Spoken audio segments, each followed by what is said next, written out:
Hi there, Alan Moore here from taxworld.ie. In this short video I'd like to talk to you about what is a subsidiary for tax purposes. In simple language, a subsidiary is a company that is owned wholly or partly by another company which is called the parent. And there are different types of subsidiaries, so let's just look at those. A 51% subsidiary is a company whose ordinary share capital is owned directly or indirectly as to 50% or more by another company. A 75% subsidiary is a company whose ordinary share capital is owned directly or indirectly as to 75% or more by another company. And a 90% subsidiary is a company whose ordinary share capital is owned directly or indirectly as to 90% or more by another company.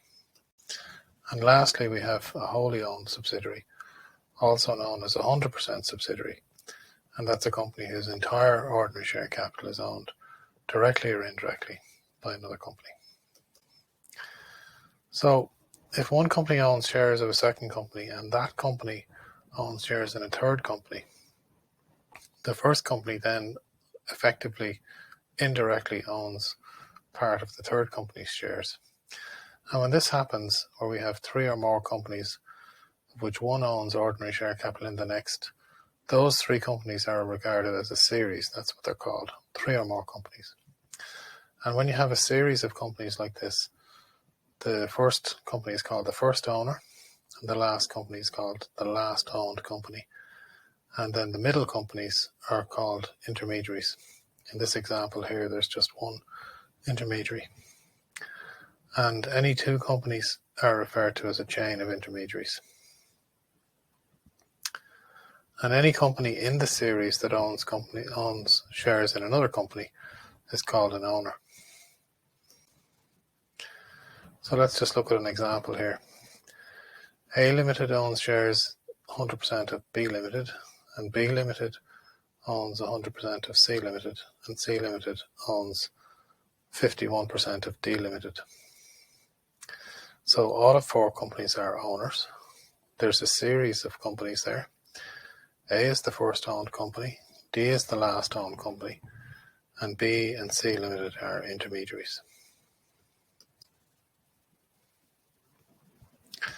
Now, if every owner in the series owns 100% of the ordinary share capital of the next company, then the first owner effectively owns 100% of the ordinary share capital of the last owned company. So we see in this example, A Limited, because it owns 100% of B, which owns 100% of C, which owns 100% of D, then effectively A Limited owns 100% of D Limited indirectly. Now, if we have a more complicated situation where each owner in a series owns a fraction of the ordinary share capital of the next company, then the first owner owns a fraction of the ordinary share capital of the last company. So let's just see how that works out. We have A Limited owns 100% of B Limited, which owns 75% of C Limited, which owns 51% of D Limited. So you can see there then A directly owns 75% multiplied by 51% of D Limited.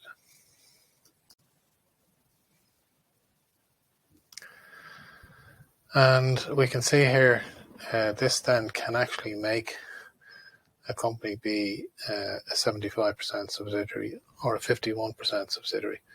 So we see A owns 80% of B Limited, which owns 100% of C Limited, which owns 75% of D Limited. So we can see when we do the calculations that D is effectively a 51% subsidiary of A Limited, and B and C are 75% subsidiaries of A Limited.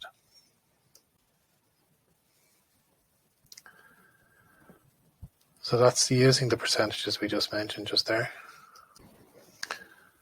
So here in this example, we see that A owns 60% of E Limited, which owns 25% of D Limited. But A also owns effectively 60% of D Limited through B Limited and C Limited.